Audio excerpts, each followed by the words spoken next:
La CGT transmitió el propio Sergio Massa en el transcurso del fin de semana y que tiene que ver con lo que denominan un alivio fiscal para un impuesto a las ganancias absolutamente trastocados, que debería tener una modificación probablemente de fondo, pero que a la espera de esas reformas de fondo empiezan a poner parches para intentar que algún sector de clase media pueda tener más en el bolsillo para apuntalar un alicaído consumo en medio de la campaña electoral. Camila, ¿cómo estás? El gusto de tenerte. ¿Cómo andás? Bienvenida. Buenas tardes. ¿Qué tal? Buenas tardes, Paulino. Buenas tardes a todo tu equipo. Bueno, un placer. Y como vos decías, es un alivio fiscal, pero es un alivio fiscal muy acotado y te diría que un tanto discrecional, porque lo que se definió con un conjunto de gremios dentro de la Confederación General del Trabajo, de la CGT, y no va a extenderse a todos aquellos que pagan ganancias, sino que a un sector, a 600.000. Incluso hoy consultaba entre las mayores dudas del día de hoy frente a esta decisión, era qué iba a ocurrir con los no sindicalizados. Bueno, por ahora lo que se dice es que los no sindicalizados no estarían contemplados por esta medida. Con lo cual lo que nos deja es un saldo de 600.000 trabajadores dentro de los aproximadamente 1 millón, esas son las cifras oficiales del total de los que pagan ganancias. 600.000 no van a pagar ganancias respecto de algunos conceptos. Entre esos conceptos tenemos horas extra, viáticos y otros adicionales, pero me quedo con horas extra, que es un concepto muy importante para algunos rubros, como por ejemplo camioneros, que tienen mucha parte de su salario, de su recibo mensual en concepto de adicionales. Así que esto sí va a tener un impacto significativo en algunos trabajadores. En general son incluso los trabajadores que menos han perdido contra la inflación en los últimos 3 años. Bueno, ellos van a tener hasta un 16% más en bolsillo. Así que para ellos sí es un alivio fiscal, pero también esta medida hay que interpretarla desde dos ópticas. Desde dónde impacta en términos territoriales y en términos de actividades, y por otra parte del acuerdo político, que le da un poco más de también alivio, podríamos encontrar ese paralelismo, al gobierno, ¿no? Le da un poco más de alivio en términos de presión por parte de los sindicatos, presión por parte de la sociedad en general y de los trabajadores que están perdiendo contra la inflación. Pero tiene varias, es un caleidoscopio. Esta medida es un poco, muestra cuál es la situación de contención que está teniendo que enfrentar el gobierno y en particular Sergio Massa como ministro de Economía. Claro, porque es verdad que todos los rubros que quedan exceptuados ya era parte de un convenio que había firmado con el gremio del propio Palazzo, esto es, sí, los trabajadores bancarios, con lo cual habían tenido un beneficio incorporado a el propio convenio colectivo de trabajo, que el resto no, el resto lo empezó a demandar y reclamar. Héctor Daer habló personalmente con Massa. Héctor Daer fue uno de los que primero felicitó al propio Massa por haber hecho carne el reclamo, que se lo plantearon el viernes tras la reunión en UPCN, los propios dirigentes sindicales, con un llamado telefónico. Massa lo confirma el sábado por la noche. Hoy aparece ya oficialmente la decisión y la medida.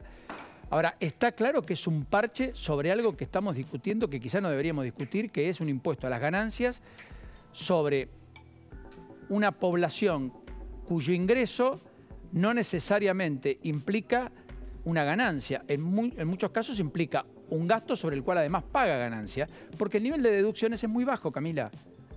Absolutamente, Paulino. Incluso vos estabas mencionando a Sergio Palazzo, que él es un poco el iniciador de esta medida. Las antípodas de esta exención de ganancias tienen que ver con un reclamo de bancarios que incluso hicieron paro en febrero, si mal no recuerdo, o principios de marzo.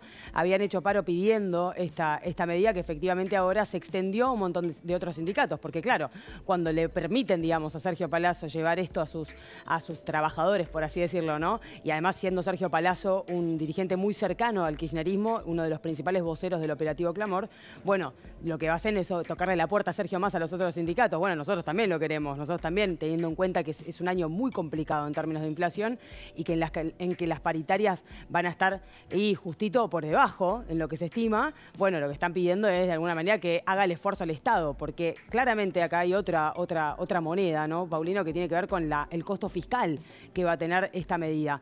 El gobierno no solamente está buscando dólares en este momento para el Banco Central, sino que también necesita pesos para la FIP y para financiar el Estado, porque claro, cuando bajan las exportaciones también bajan lógicamente todo lo que es la tributación de esas exportaciones y faltan pesos. Además de faltar dólares, también faltan pesos aparentemente. Entonces, resignar tributación, resignar ingresos por esa parte, también va a ser un tema a considerar y probablemente uno de los temas de conversación con el Fondo Monetario Internacional, ¿no? No solamente por esta medida, pero también por otras que están teniendo su impacto en términos de déficit. Rápidamente, dos placas que nos ayudan a ilustrar. Una es la cantidad de trabajadores, entre comillas, beneficiados por lo pronto este mes, porque el mes que viene si hay paritarias que implican que queden por arriba del pago de ganancias, independientemente de los adicionales que son descontados de ese pago o eximidos de ese pago, van a pagar impuesto a las ganancias, pero serían estos que ustedes ven allí, casi 270.000 trabajadores en la provincia, 74.600 en la ciudad, más de 12.700 en Neuquén, Río Negro 10.000, Santa Cruz casi 3.800, en total serían 600.000. En términos de masa crítica, maestros, policías, fuerzas de seguridad son el núcleo más importante que sería eximido por los cargos que le eximen de pagar impuesto a las ganancias de esa tributación. Son 135.000 en todo el país, o sea, había docentes, había policías, había personal de fuerzas de seguridad que por las horas extras que hacían, como bien marcabas vos, entre otros ítems, terminaban tributando impuestos a las ganancias, por lo cuales muchos no querían hacerlas. Claro, tal cual, Paulino. Y te hago una lectura también sobre el tema territorial. Fíjate vos que obviamente la provincia más impactada es la provincia de Buenos Aires, que tiene el 41% de los trabajadores formales y se lleva el 45% de los trabajadores que ahora van a tener este beneficio. Pero más allá de que hay cierta correlación, digamos, entre la cantidad de trabajadores beneficiados con esta medida y los que hay efectivamente en la provincia, acá también hay una lectura de que algunos intuyen que ya este es el preludio, digamos, del plan Platita, ¿no? De algún tipo de plan Platita que pueda venir este año o de beneficios que vayan a correr a lo largo del año electoral de cara a las elecciones en agosto, octubre y bueno, finalmente tal vez el balotaje. Y además hay una cuestión interesante sobre lo que vos mencionabas de los distintos rubros que van a estar más impactados, que es que vos ves ahí que por más de que sean fuerzas de seguridad, maestros, etcétera, son en su mayoría empleados públicos. Y vos mencionabas justamente que este viernes esto se dio en un contexto de conversación justamente con la UPCN, que es el sindicato de empleados públicos. Así que bueno, va a tener un impacto importante en el corazón electoral del Frente de Todos y por otra parte en sindicatos y organizaciones que tienen afinidad con el gobierno o que buscan de alguna manera, con las que necesita el gobierno, mantener algún nivel de paz social en una situación de presión cada vez más galopante con la inflación.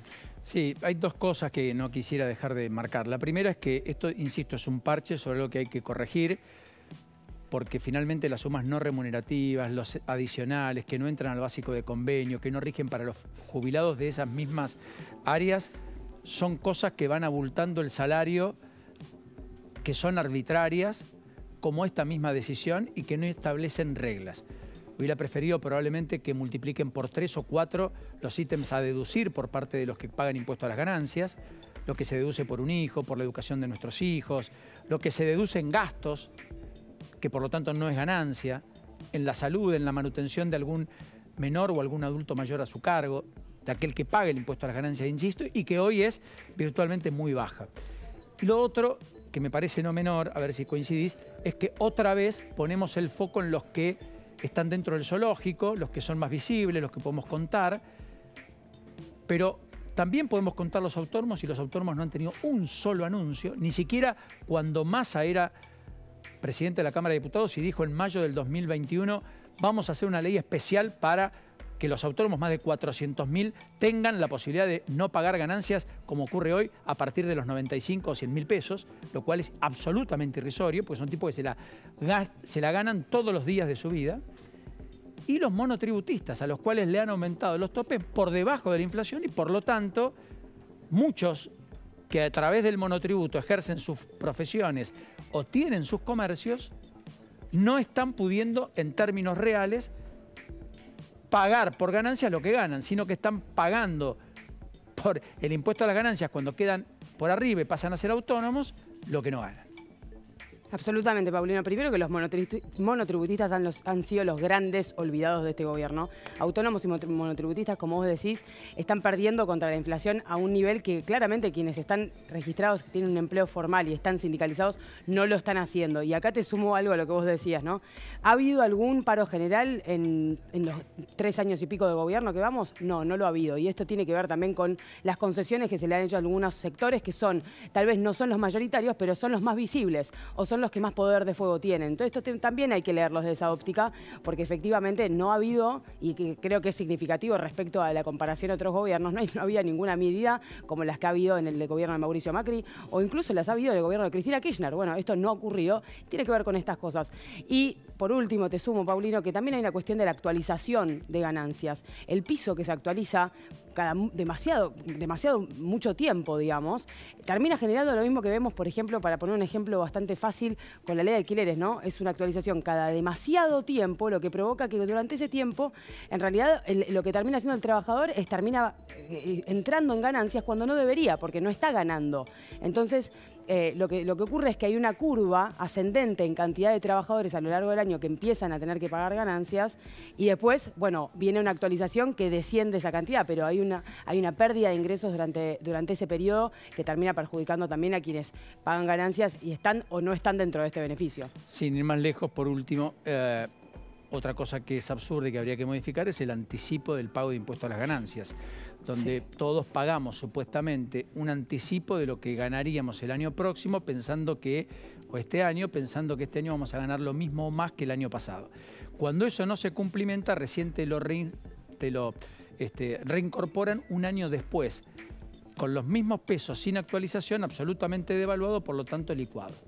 Sí, y todos los que no deberían no pagan ganancias y terminan pagando retenciones de ganancias que en realidad no les corresponden y se las terminan devolviendo un año después totalmente licuadas. Eso pasa, por ejemplo, con el dólar ahorro. Personas que tienen acceso, que se supone que son los más desbeneficiados y que pueden acceder a uno de los valores más baratos del mercado, bueno, terminan siendo retenidos de algunos conceptos que después, un año después, se los dan totalmente licuados. Es un trámite difícil, engorroso. La verdad es que todo el sistema está armado para que el Estado termine chupando la mayor cantidad de pesos y en definitiva no se los termine dando, devolviendo a quienes no los tenían que dar, ¿no? Es así, es el sistema que tenemos en este momento que requiere una reforma integral, muchos especialistas apuntan a eso y esta medida de la que estamos hablando hoy es un parchecito que tiene que ver, me parece a mí, más con la paz social y con una cuestión de dar algún beneficio discrecional, porque por algo también los sindicatos quieren continuar manejando este tipo de cuestiones y no que sea generalizado, más que una real decisión para mejorar los ingresos de los trabajadores. Nunca mejor dicho, Camila, un beso. Como siempre, gracias, un placer. Hasta la próxima. Igualmente, hasta la próxima. Damos vuelta a la página, después nos vamos a meter de lleno en lo que está pasando en términos económicos, con el dólar a 4.40, en términos del dólar Qatar, del dólar turismo, 440 pesos, una cifra que parecía inimaginable hace 3 meses y que está, a propósito de la devaluación del dólar oficial. Más allá de que el gobierno dice que lo que quiere buscar es evitar una hiperdevaluación. Y nos vamos a meter de lleno también en lo que está pasando en los mercados, porque finalmente están volando las acciones de YPF, pero los bonos siguen cayendo, el riesgo país arriba de 2.400 puntos básicos y en la City porteña, por ahora, cierta paz cambiaria a la espera